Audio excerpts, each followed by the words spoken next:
स्वागत है दोस्तों आप सभी का डीएलएस न्यूज पर एक बार फिर से। आइए बात करते हैं आज 23 सितंबर 2020 बुधवार का दिन हो गया और जानते इस वीडियो में फटाफट से आज देश भर की तमाम बड़ी खबरों, मुख्य समाचार और हेडलाइंस न्यूज के अपडेट में आपको बताएंगे। बहुत ही इंपोर्टेंट और काम की खबरें हैं। भारत सरकार की तरफ से कुछ बड़ी घोषणाएं और बड़े ऐलान भी हैं। सुशांत सिंह राजपूत के केस को लेकर भी कुछ बड़ा खुलासा निकल कर आ रहा। रिया चक्रवर्ती की जेल को और भी ज्यादा बढ़ा दिया है। इसके अलावा जानेंगे आज के कोरोना आंकड़े और अपडेट क्या चल रहे हैं। साथ ही आज के ताजा सोना चांदी और पेट्रोल डीजल के रेट्स भी जानेंगे। एक एक करके सभी 50 बड़ी काम की खबरों पर नजर डालते हैं फटाफट से। बिल्कुल ध्यान से बने रहेगा मेरे साथ इस वीडियो में और एकदम पूरा लास्ट तक देखते रहिएगा। सीधे बात करें पहले अपडेट में, जहां खबर देख पा रहे कि देश भर के विश्वविद्यालय और कॉलेजों में फर्स्ट ईयर के छात्रों की 1 नवंबर से क्लासें लगना शुरू हो जाएगी। जी हां, इसको लेकर यूजीसी ने पहले साल के छात्रों के लिए एक एकेडमिक कैलेंडर भी जारी कर दिया। नए सत्र और परीक्षा की तारीखें भी मैं आपको बताऊंगा। कुल मिलाकर के दोस्तों फर्स्ट ईयर के कक्षाएं नवंबर से शुरू होने जा रही है और इस बार यूजीसी ने नियम बनाया कि सर्दी और गर्मी की छुट्टियां भी नहीं रहेगी, क्योंकि ऑलरेडी कोरोना की वजह से कितना लेट हो चुका है एकेडमिक एजुकेशनल ईयर ये इस साल का। इसलिए यूजीसी ने नया नियम बना दिया है। नए कैलेंडर के अनुसार कॉलेज के नए छात्रों के लिए शैक्षणिक सत्र अब सितंबर के बजाय नवंबर में शुरू होगा और ये देरी अगले शैक्षणिक सत्र में भी लागू रहेगी। यदि नवंबर तक भी स्कूल और कॉलेजों को फिर से पूरी तरह खोलने पर गृह मंत्रालय का कोई अंतिम निर्णय नहीं आता तो फ्रेशर्स अपनी कॉलेज की शिक्षा ऑनलाइन शुरू कर सकेंगे।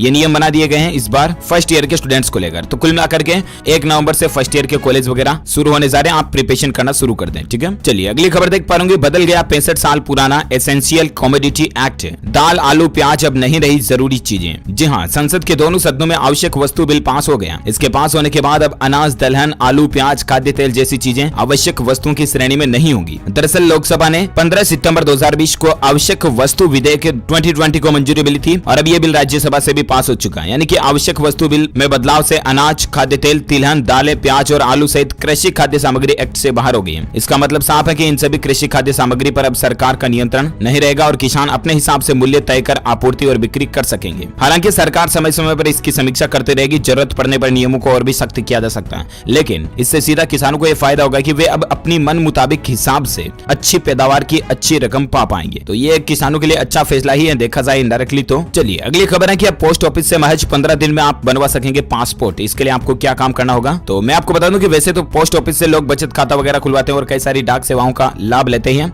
लेकिन अब आप इसमें 15 दिन के अंदर अंदर पासपोर्ट भी बनवा सकेंगे। ये सुविधा भी सरकार ने शुरू कर दी है। ये चरण की प्रक्रिया शुरू हो चुकी है। पहले चरण में ये सर्विस उत्तर प्रदेश के कुछ चुनिंदा शहरों में शुरू की जा रही है, लेकिन बाद में ये पूरे देश में उपलब्ध हो जाएगी। पासपोर्ट बनवाने के लिए प्रोसेस क्या रहेगा, कुछ नहीं करना, आपको ऑनलाइन फीस सबमिट करनी है। एक फॉर्म सबमिट होगा, आपको तारीख मिलेगी, उस तारीख पर आपको आपके जन्म प्रमाण पत्र, मार्कशीट वगैरह, ड्राइविंग लाइसेंस, आधार कार्ड, राशन कार्ड, ये डॉक्यूमेंट्स वेरीफाई करवाने हैं और आपको अपने नजदीकी डाकघर में ही पासपोर्ट बन जाएगा। ठीक है ना। चलिए अगली खबर है कि राम मंदिर निर्माण के लिए देखिए जरा कि अब विदेशों से भी दान आने लगा। भारत से तो खूब दान हुआ था, चांदी, सोने की ईंटें कितनी ही दान हुई थी आपको पता होगा। देखिए जरा, राम भक्त ने यूएस से इतने डॉलर भेजे हैं। जी हाँ, दरअसल भारत के निवासी हैं हमारे एक राम भक्त जिनका नाम है राम पी तिवारी ने $1500 भारतीय मुद्रा में लगभग $1,11,000 का श्री राम जन्मभूमि तीर्थ क्षेत्र ट्रस्ट को चेक के माध्यम से भेजा है। तो वाकई में श्री राम जी के लिए देखिए आप श्रद्धा लोगों में कितनी है। विदेशों में रहते हुए भी हमारी भारतीय संस्कृति को नहीं भूल रहे हैं। That's great, right. अगर आप भी श्री राम के भक्त हैं तो इस वीडियो पर एक लाइक तो बनता है, फटाफट से लाइक कर दीजिए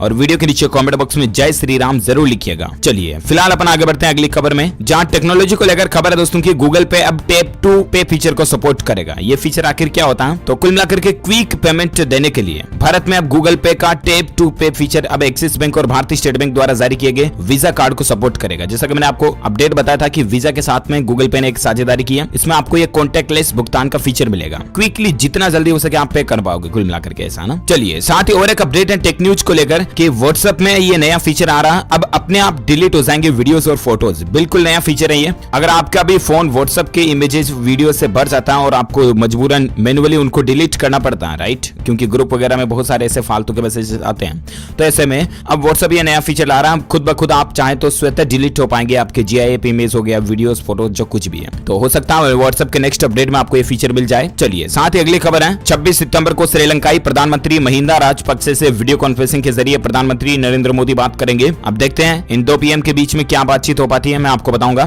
फिलहाल अगली खबर देखिए, मध्य प्रदेश में शिवराज सरकार ने एक बड़ा ऐलान किया, किसानों के खातों में हर साल 4,000 रुपए अतिरिक्त डाले जाएंगे। दरअसल आपको पता होगा कि 6,000 रुपए तो केंद्र सरकार की स्कीम के तहत आते हैं और अब 4,000 एमपी सरकार राज्य सरकार की स्कीम के तहत डालेगी, यानी कि मध्य प्रदेश के किसानों को अब हर साल 10,000 रुपए मिलेंगे। 6,000 की बजाय सालाना 10,000 रुपए मिलेंगे, ठीक है ना। पीएम किसान सम्मान निधि के 6,000 और 4,000 राज्य सरकार की अलग स्कीम के। तो ये मध्य प्रदेश के किसानों के लिए वाकई में बहुत अच्छी बात है। और इसी बीच अगली खबर देखिए, महिलाओं के लिए पंजाब नेशनल बैंक की एक खास स्कीम है। 2 व्हीलर खरीदने के लिए आपको जबरदस्त ऑफर दे रहा है। देश का दूसरा सबसे बड़ा बैंक पंजाब नेशनल बैंक खास करके लेडीज महिलाओं के लिए एक special offer PNB power ride scheme करके लेकर आया। इसमें बैंक बहुत ही कम मंथली इनकम वाली महिलाओं को भी बाइक, स्कूटर, मोपेड वगैरह खरीदने के लिए फाइनेंस करने की पेशकश कर रहा है। तो जो महिलाएं जिनकी नौकरी कम से कम 6 महीने पूरी हो चुकी हैं वो इस लोन स्कीम का फायदा उठा सकती हैं। मिनिमम 18 साल उम्र होना चाहिए। तो ये पीएनबी बैंक की तरफ से आप खास लोन ले सकते हैं 2 व्हीलर वगैरह के लिए, ठीक है ना। चलिए अगली खबर है, बिहार राज्य में 3 चरणों में चुनाव हो सकते हैं। सप्ताह भर में तारीखों का भी ऐलान होने की संभावना चल रही है। दरअसल बिहार विधानसभा चुनाव की तैयारियां शुरू हो चुकी हैं। हफ्ता भर में चुनाव कार्यक्रम का ऐलान भी हो सकता है। चुनाव आयोग के सूत्रों के मुताबिक ये सप्ताह सबसे सही और सटीक है।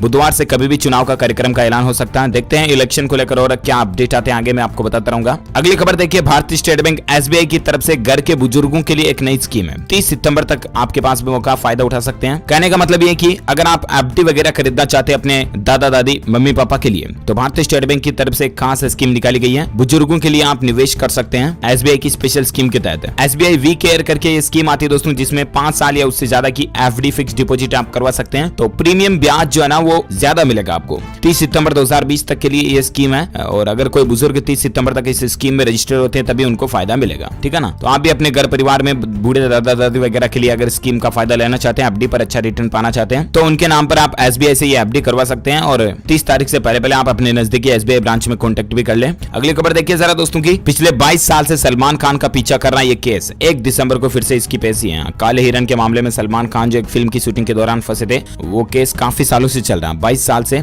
अब एक बार फिर से 1 दिसंबर को उनकी पेशी है कोर्ट में। चलिए साथ ही अगली खबर देखिए जरा, असम और महाराष्ट्र में भूकंप के झटके महसूस किए गए। पालघर में 3 दिन से धरती कांप रही है। कल ही यहाँ पर झटके आए लेकिन अच्छी गनीमत रही दोस्तों की कोई जान माल का नुकसान नहीं हुआ। और इसी बीच एजुकेशनल न्यूज को लेकर कुछ अपडेट हैं कि आईबीपीएस पीओ प्रीलिम्स के एडमिशन कार्ड जारी हो चुके हैं। जी हाँ, यानी कि आईबीपीएस की प्रारंभिक परीक्षा के लिए आप एडमिशन कार्ड डाउनलोड कर सकते हैं ऑफिशियल वेबसाइट www.ibps.in के जरिए, ठीक है। एजुकेशन न्यूज को लेकर और एक खबर है, नौकरियों को लेकर अच्छी खबर देखिए। राजस्थान की अशोक गहलोत सरकार ने युवाओं को नौकरी से जुड़ी एक बड़ी सौगात दी है। जूनियर असिस्टेंट के पदों की संख्या को बढ़ा दिया। जी हाँ, कनिष्ठ सहायक भर्ती परीक्षा 2018 में चयन से जो अभ्यर्थी वंचित रह गए हैं उनके लिए पदों को बढ़ाया गया। 603 अतिरिक्त पोस्टों का अब भर्ती की जाएगी, यानी कि 603 जूनियर असिस्टेंट के पदों को बढ़ा दिया, यूं समझिए। ये राजस्थान के मुख्यमंत्री गहलोत सरकार की तरफ से अच्छा फैसला वाकई में। अच्छा दोस्तों, नौकरियों की सब बात हो रही है ना, तो मैं आपको नौकरी से जुड़ी और एक अच्छी बात भी बता दूं कि अगर आप पूरे सप्ताह में कौन कौन सी सरकारी नौकरियां निकली हैं, इन रिक्रूटमेंट के बारे में, भर्तियों के बारे में कंप्लीट जानकारी जानना चाहते हो ना, तो इसके लिए मैंने एक कंप्लेंट्स ऑडियो बना करके तैयार किया। खबरें के डीएलएस न्यूज चैनल पर उसको पब्लिश किया गया। उसका लिंक आपको इस वीडियो के नीचे डिस्क्रिप्शन में मिल जाएगा, वहां से आप चेक कर सकते हैं। और इसके अलावा मैं आपको बता दूं, खबरें के ऊपर आपको रोजाना के शाम के और दिन भर के मुख्य समाचार के अपडेट भी मिल जाते हैं। खबरें एक इंडियन ऐप है जहां पर आप अलग अलग तरह के ऑडियो सुन सकते हो, तो आप डीएलएस न्यूज के समाचार को ऑडियो फॉर्मेट में भी वहां पर लिसन कर सकते हैं। चलिए बात करें अगली खबर में, तो टेक न्यूज को लेकर एक अच्छी खबर देखिए। एंड्रॉइड के लिए आया made in India Jio browser. Microsoft Edge Google Chrome के एलिट ग्रुप में भी शामिल हो चुका। रिलायंस जियो ने एंड्रॉइड फोन्स के लिए जियो ब्राउजर वेब का बीटा वर्जन रोल आउट कर दिया। जियो ब्राउजर का बीटा वर्जन अब गूगल प्ले स्टोर पर अवेलेबल है। इसके लिए आप डाउनलोड कर सकते हैं प्ले स्टोर पर सर्च करके। चलिए साथ ही अगली खबर देखिए, उत्तर प्रदेश के मुख्यमंत्री योगी आदित्यनाथ ने एक और बड़ी घोषणा कर दी है। अयोध्या के बाद अब यह शहर बनेगा अध्यात्म का दूसरा केंद्र। जी हाँ, एक तो अयोध्या में ऑलरेडी राम मंदिर का निर्माण शुरू हो चुका है, तो पूरे भारत में एक अध्यात्म का केंद्र बन चुका है। और ऐसे में दोस्तों, यूपी में अयोध्या के बाद अब काशी को काया पलट करने का योगी सरकार ने फैसला किया। सीएम ने कहा दोस्तों कि प्रधानमंत्री के मार्गदर्शन में हम काशी की धर्म, संस्कृति और कला को संरक्षित करने के साथ साथ इसे आधुनिक और पुरातन के संगम का स्वरूप देते हुए विकास के मॉडल के रूप में प्रस्तुत करेंगे। तो ये वाकई में अच्छी पहल है योगी सरकार की। अच्छा दोस्तों, योगी सरकार को लेकर और एक खबर देख पा रहे कि नॉर्थ इंडिया का सबसे बड़ा लॉजिस्टिक हब बनेगा ग्रेटर नोएडा। मुख्यमंत्री योगी ने एक नया प्लान भी बनाया है। दरअसल उत्तर प्रदेश के मुख्यमंत्री योगी आदित्यनाथ ने कहा कि उत्तर प्रदेश को औद्योगिक प्रदेश बनाने का अभियान शुरू हो चुका है और इस क्रम में ग्रेटर नोएडा को उत्तरी भारत के सबसे बड़े लॉजिस्टिक हब के रूप में स्थापित किया जाएगा। मुख्यमंत्री ने कहा कि राज्य सरकार प्रदेश में निवेश का अच्छा माहौल तैयार करने के लिए शुरू से ही प्रयास कर रही है। कुल मिलाकर के उत्तर प्रदेश को चमन बनाने का ड्रीम किया है योगी सरकार ने। अच्छी बात है ना। और एक खबर देखिए, रिलायंस जियो की तरफ से पोस्ट पेड प्लान लॉन्च किए गए। जी हाँ दोस्तों, जियो अब पोस्ट पेड में भी तहलका मचाने के लिए आ चुकी है। एयरटेल समेत कई सारी बड़ी कंपनियों को इससे टक्कर मिलेगी। और खास करके पोस्ट पेड में आपको नेटफ्लिक्स और अमेजॉन प्राइम जैसे सब्सक्रिप्शंस बिल्कुल फ्री में मिलेंगे। Jio post paid plus plan launch हो चुका है, जहां आपको कॉलिंग भी फ्री मिलेगी और भी कई सारे इंटरनेशनल कॉलिंग के अलावा कई सारे फायदे मिलेंगे। तो माई जियो ऐप में जाकर के आप और जियो पोस्ट पेड प्लस के बारे में ज्यादा जानकारी चेक कर लीजिएगा। फिलहाल अगली खबर देखिए जरा कि वैष्णो देवी श्राइन बोर्ड का एक और तोहफा है। अब श्रद्धालुओं को एक खास सुविधा मिलेगी। जी हाँ, माता वैष्णो देवी के दर्शनों के लिए अच्छी खबर है। श्राइन बोर्ड ने दूसरे राज्यों से दर्शन करने आने वाले श्रद्धालुओं की संख्या को बढ़ाकर 1000 प्रतिदिन कर दिया। कोरोना के कारण पहले ये 500 ही थी, तो ये भी अच्छी बात है। अब 1000 से भी ज्यादा भक्त रोजाना दर्शन कर पाएंगे माता के। चलिए अगली खबर देख सकते हैं। बॉलीवुड इंडस्ट्री को लेकर अपडेट है दोस्तों की सुशांत सिंह राजपूत केस में रिया को कोई रियायत नहीं मिली है। 6 अक्टूबर तक उनकी न्यायिक हिरासत को बढ़ा दिया, यानी कि रिया को अभी भी जेल से छुटकारा मिलता नहीं दिख रहा। उनकी जमानती याचिका को भी लगाया गया बॉम्बे हाईकोर्ट में, लेकिन कल जो उनका आखिरी दिन था, अब रिया को शायद जेल से बाहर नहीं किया जा रहा। उन्हें 6 अक्टूबर तक और जेल की हवा खानी पड़ेगी। हालांकि रिया चक्रवर्ती ने बॉम्बे हाईकोर्ट में जमानत की याचिका दायर की, लेकिन इस पर अभी तक कोई सुनवाई नहीं हुई है। अच्छा, बॉलीवुड को लेकर और एक खबर देख सकते हैं कि सुशांत सिंह राजपूत मामले में एनसीबी ने KWAN के CEO और दीपिका के मैनेजर को भी तलब किया। सुशांत के मामले में एक नया मोड़ देखने को मिल रहा है। बॉलीवुड अभिनेता सुशांत सिंह राजपूत की मौत के मामले से जुड़े ड्रग्स एंगल की जांच में जुटी नारकोटिक्स कंट्रोल ब्यूरो ने कुछ और नए लोगों को शामिल किया। एनसीबी ने बॉलीवुड अभिनेत्री दीपिका पादुकोण की मैनेजर करिश्मा प्रकाश और क्वान टैलेंट मैनेजमेंट एजेंसी के CEO ध्रुव चिटगोपेकर को भी पूछताछ के लिए समन भेजा है। तो ये कुछ मसला चल रहा है। और आइए अब नजर डालते हैं दोस्तों मौसम समाचार को लेकर क्या अपडेट है। तो खबर देख पा रहे कि अगले 5 दिन गरज के साथ बरसेंगे बादल। मौसम विभाग ने इसको लेकर चेतावनी जारी की है। मछुआरों को भी तट पर न जाने का अलर्ट जारी किया है। कौन कौन से राज्यों में अगले 24 से 48 घंटों के दौरान भारी बारिश की चेतावनी जारी की गई है, तो मैं आपको बताता हूँ। जी हाँ, तो भारतीय मौसम विज्ञान विभाग के पूर्वानुमान के मुताबिक आगामी 24 घंटों के दौरान पश्चिम बंगाल, बिहार, झारखंड, कोंकण, गोवा यहाँ भारी बारिश की संभावना है। इसके अलावा तटीय कर्नाटक, उत्तरी छत्तीसगढ़, उत्तर प्रदेश, इन जगहों पर भी हल्की से मध्यम बारिश हो सकती है। साथ ही आंतरिक महाराष्ट्र, गुजरात, पूर्वी राजस्थान, उत्तर प्रदेश, उत्तराखंड, दिल्ली, हरियाणा, आंध्र प्रदेश, तेलंगाना, केरल और लक्षद्वीप में भी हल्की से मध्यम बारिश के आसार है। पंजाब, हिमाचल प्रदेश और तमिलनाडु के कुछ हिस्सों में भी हल्की बारिश हो सकती है।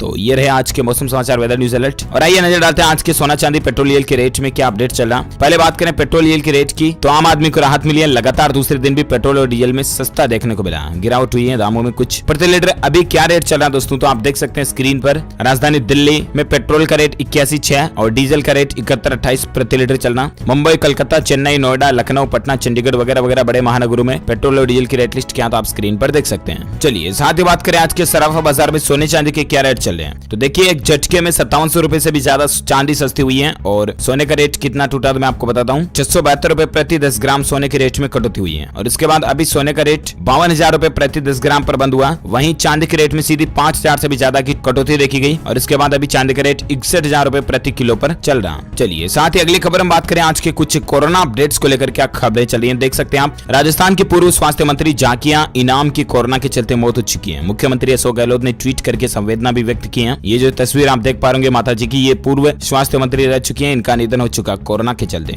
भगवान इनकी आत्मा को शांति दे। अगली खबर देखिए जरा कि उड़ीसा में 91 साल के 2 बुजुर्गों ने जीती कोरोना वायरस से जंग। जी हाँ, बड़ा ही मोटिवेट करने वाली खबर है दोस्तों की। 90 साल से भी ज्यादा उम्र के 2 बुजुर्गों ने कोरोना वायरस संक्रमण को मात दी है। जबकि कई सारे लोगों में कोरोना के नाम से ही इतना भय और खौफ डर बैठ जाता है कि अरे कोरोना हो गया वगैरह वगैरह। तो डरे नहीं, आप कॉन्फिडेंस पूरा बनाए रखें, क्योंकि आपकी आत्मशक्ति आपको इससे जीता सकती है, ध्यान रखिएगा। अगली खबर है दोस्तों की बिहार में 28 सितंबर से सभी स्कूल वगैरह खुलने जा रहे हैं। सरकार ने इसको लेकर नई गाइडलाइंस भी जारी कर दी है। जहां कोरोना महामारी को लेकर बंद किए गए बिहार के स्कूल फिर से खुलने के लिए तैयार हैं। बिहार सरकार ने 28 सितंबर से स्कूलों को खोलने का फैसला किया। सरकार के इस फैसले के तहत सप्ताह में बच्चों को 2 ही दिन स्कूल आना होगा। इस दौरान 50% टीचिंग और नॉन टीचिंग स्टाफ भी स्कूल में आएंगे। और सरकार का यह आदेश प्राइवेट और सरकारी दोनों ही स्कूलों पर लागू होगा। चलिए साथ ही अगला अपडेट है, 30 मिनट में मिलेगा कोरोना टेस्ट का रिजल्ट। भारत में पहले कोविड पेपर स्ट्रिप टेस्ट को मंजूरी मिल चुकी है। जी हाँ, अभी जो दोस्तों कोरोना का टेस्ट होता है ना, वो RT-PCR टेक्निक के जरिए होता है, जिसमें नाक में वो कुछ सुई वगैरह लगा करके कोरोना का टेस्ट किया जाता है, राइट। लेकिन अब बहुत जल्द आपको इस टेक्निक से सस्ती और बहुत ही साधारण सिंपल टेक्निक देखने को मिलेगी कोरोना टेस्ट करने में। यहाँ तक कि इस तकनीक को CSIR यानी कि council of scientific and industrial research ने भी और टाटा ग्रुप ने मिलकर तैयार किया और इसको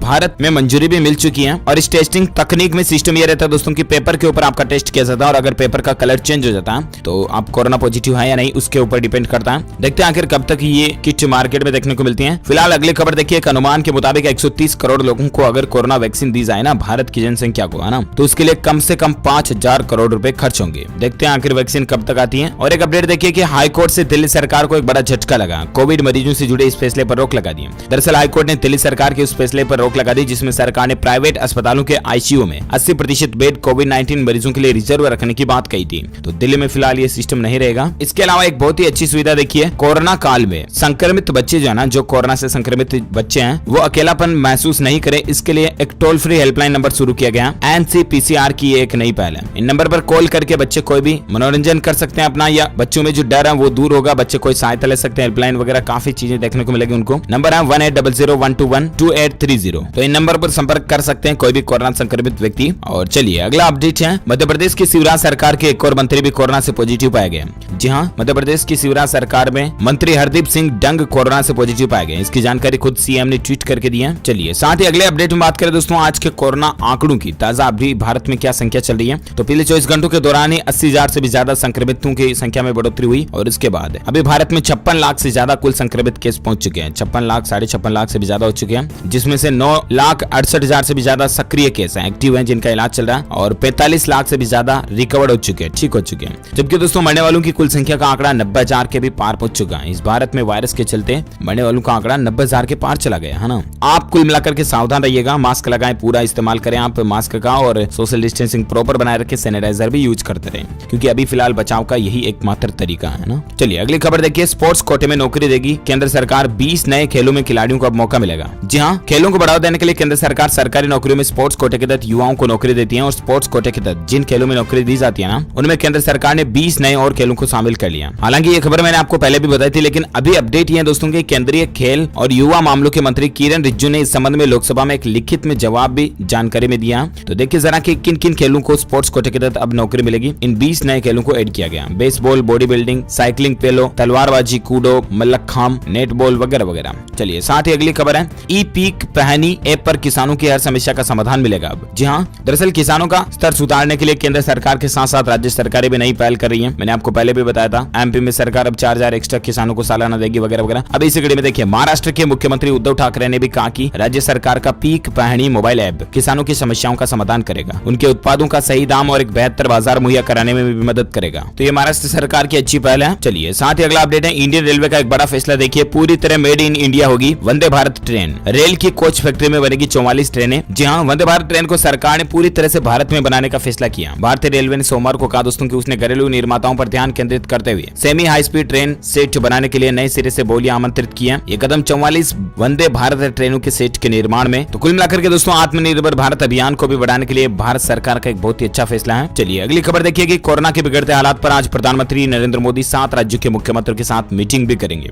और देखते हैं इस मीटिंग में क्या फैसला लिया जाता है। इस मीटिंग में अलग अलग राज्यों के मुख्यमंत्री शामिल होंगे। महाराष्ट्र, आंध्र प्रदेश, कर्नाटक, उत्तर प्रदेश, तमिलनाडु, दिल्ली, पंजाब, इनके सीएम इस मीटिंग में शामिल होंगे। वीडियो कॉन्फ्रेंसिंग के जरिए चर्चा होगी। देखते हैं क्या बातें होती है, मैं आपको बता दूंगा दिन में। और फिलहाल अगली खबर देखिए, इंटरनेट पर दोस्तों, सोशल मीडिया पर, फेसबुक, व्हाट्सएप, इंस्टाग्राम पर कई बार ऐसे फर्जी मैसेज वायरल होते हैं, राइट। और ऐसे ही कुछ और गप भी वायरल हो रही है। मैं आपको इनका सच बताना चाहूंगा। देख पा रहे कि मोदी सरकार स्कूल और कॉलेज के सभी छात्रों को फीस भरने के लिए 11,11 हजार रुपए दे रही है। ऐसे भी सोशल मीडिया पर एक पोस्ट वायरल हो रही है, ठीक है ना। लेकिन पीआईबी फैक्ट चेक में ये भी पता चला कि ये जो स्कॉलरशिप प्रोग्राम है ये बिल्कुल फेक है। केंद्र सरकार ने छात्रों को उनकी फीस देने हेतु 11,000 रुपए देने का ऐसा कोई भी प्लान नहीं बनाया है। ऐसी कोई भी सरकार की स्कीम नहीं है। आप ऐसे किसी भी झांसे में आकर के ठगी के शिकार न हो, ठीक है। इसके अलावा और एक गप ये वायरल हो रही है कि वैभव लक्ष्मी योजना के तहत केंद्र सरकार सभी महिलाओं को 4-4 लाख रुपए तक का बिजनेस लोन दे रही है, ठीक है ना। तो वैभव लक्ष्मी जैसी भी सरकार की तरफ से कोई भी योजना नहीं चलाई जा रही है और ये भी कोई भी सरकार की प्लानिंग या स्कीम नहीं है। तो आप ऐसे भी फर्जी झांसे में ना आए, ठीक है ना। मैं आपको बार बार इन चीजों को बताता रहता हूँ और अलर्ट करता हूँ। इसके पीछे मकसद ये है दोस्तों कि आप कभी ऐसे फालतू चीजों में फंस करके ठगी के शिकार ना हो जाएं, ठीक है ना। हर किसी भी स्कीम में हिस्सा लेने के लिए, उसमें फॉर्म भरने के लिए, पैसे जमा कराने के लिए पहले आप उसकी 10 जगहों पर पड़ताल कीजिए, ऑफिशियल सोर्सेज पे चेक कीजिए, उसके बाद ही कभी भी किसी स्कीम को ज्वाइन किया करो, ठीक है ना। चलिए फिलहाल अगली खबर है, फेस्टिव सीजन में रेलवे 80 और स्पेशल ट्रेन चलाने की प्लानिंग बना रहा है। जल्दी इंडियन रेलवे की तरफ से इसका भी ऐलान हो सकता है। देखते हैं कब तक अपडेट आता है। और एक खबर देखिए कि अक्टूबर से सड़कों पर दौड़ेगी वाराणसी परिक्षेत्र रोडवेज की 523 बसें। परिवहन निगम ने इसकी शुरुआत भी कर दी है और 1 अक्टूबर से ही इन रूट पर रोडवेज बसों का चालन शुरू हो जाएगा। अच्छी बात है। और एक खबर देखिए कि HDFC बैंक के ग्राहकों के लिए बड़ी खबर है, लोन रीस्ट्रक्चरिंग के लिए कुछ नए नियम और शर्तें भी जारी की हैं। इन डॉक्यूमेंट्स की आपको जरूरत होगी। दरअसल दोस्तों लोन रीस्ट्रक्चरिंग क्या है ये तो आपको पता होगा, नहीं तो मैं मैं आपको सिंपल शॉर्ट भाषा में बता दूं, इसका मतलब ये है कि मान लीजिए आपने किसी बैंक से कोई लोन वगैरह लिया हुआ 5 साल का, ठीक है ना, आपकी किस्त आती है 5,000 10,000 जो कुछ भी सपोज कीजिए। अब आप चाहते हो दोस्तों कि आपका लोन 5 साल नहीं रहे बल्कि 6 साल हो जाए या 7 साल का हो जाए, किस्त थोड़ी कम हो जाए, ठीक है, तो आप अपने लोन को रिस्ट्रक्चर कर सकते हैं, मॉडिफाई कर सकते हैं बोले तो, है ना। अब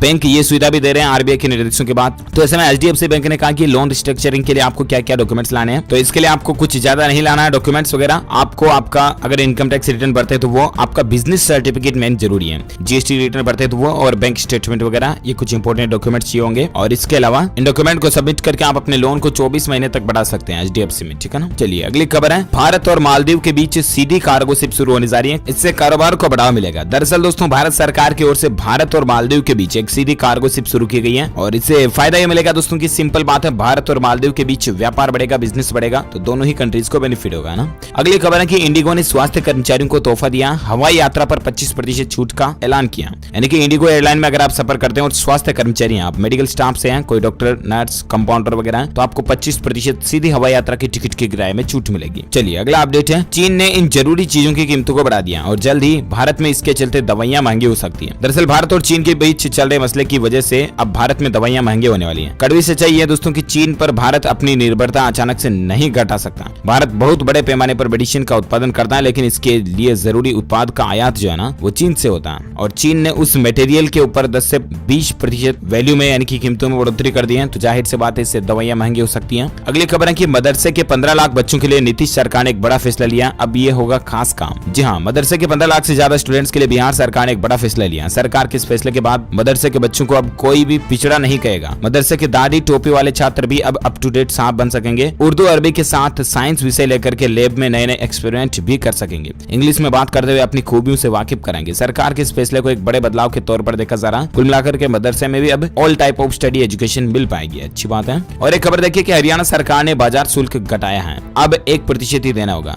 जी हाँ, हरियाणा के डिप्टी सीएम दुष्यंत चौटाला ने कहा दोस्तों की हरियाणा सरकार ने सभी कृषि उत्पादों को बाजार में 1% शुल्क पर बेचने का फैसला किया। दुष्यंत चौटाला ने सीएम मनोहर लाल खट्टर से मुलाकात के बाद कहा कि सरकार ने ये फैसला बहुत ही अच्छा लिया, ग्रामीण क्षेत्र के किसान भाइयों के लिए खास करके अच्छी पहल है। इसके अलावा MHT CET यानी कि महाराष्ट्र कॉमन इंटरेस्ट टेस्ट का संशोधित शेड्यूल भी जारी हो चुका है। 3 अक्टूबर से इसकी परीक्षाएं होनी जा रही है। आप ऑफिशियल पोर्टल पर चेक कर लीजिएगा ज्यादा जानकारी। साथ ही छत्तीसगढ़ जाना अब आसान हो जाएगा क्योंकि उड़ान स्कीम के तहत यहाँ पर भी इसके लिए भी एयरपोर्ट डेवलप किए जा रहे हैं। नागरिक उड्डयन मंत्री हरदीप सिंह पुरी ने इस बात के बारे में जानकारी दी है। और इसके अलावा अब आपको रेलवे की तरफ से यानी कि IRCTC की तरफ से होटलों की जानकारी भी दी जाएगी। अगर आप कोई ट्रेवलिंग वगैरह करते हैं, रेलवे में लंबा सफर करते हैं और आपको पता नहीं कि आसपास कहाँ होटल वगैरह है, तो IRCTC की तरफ से भी आपको रेल में ट्रेन यात्रियों को जानकारी दी जाएगी। ओके दोस्तों, तो इस वीडियो में आज दिन भर की तमाम बड़ी खबरें, मुख्य समाचार, टूडे ब्रेकिंग न्यूज का अपडेटेड फिनिश होता। आप मुझे नीचे कमेंट करके जरूर बताना कि अभी जो IPL मैच चल रहे हैं इनमें आपकी सबसे पसंदीदा टीम कौन सी है। What is the favourite cricket team of IPL 2020? आप मुझे नीचे कमेंट करके जरूर बताएगा। इस वीडियो को लाइक करना, ज्यादा से ज्यादा अपने दोस्तों के साथ फेसबुक और व्हाट्सएप पर भी शेयर करना। और साथ ही अगर आप DLS न्यूज चैनल पर पहली बार आए हैं ना, तो चैनल को सब्सक्राइब करके बेल आइकॉन जरूर दबा देना ताकि आपको रोजाना के ताजा अपडेट्स तुरंत आपके मोबाइल पर मिलते रहेंगे। Thank you, take care, good bye, जय हिंद, जय भारत, वंदे मातरम।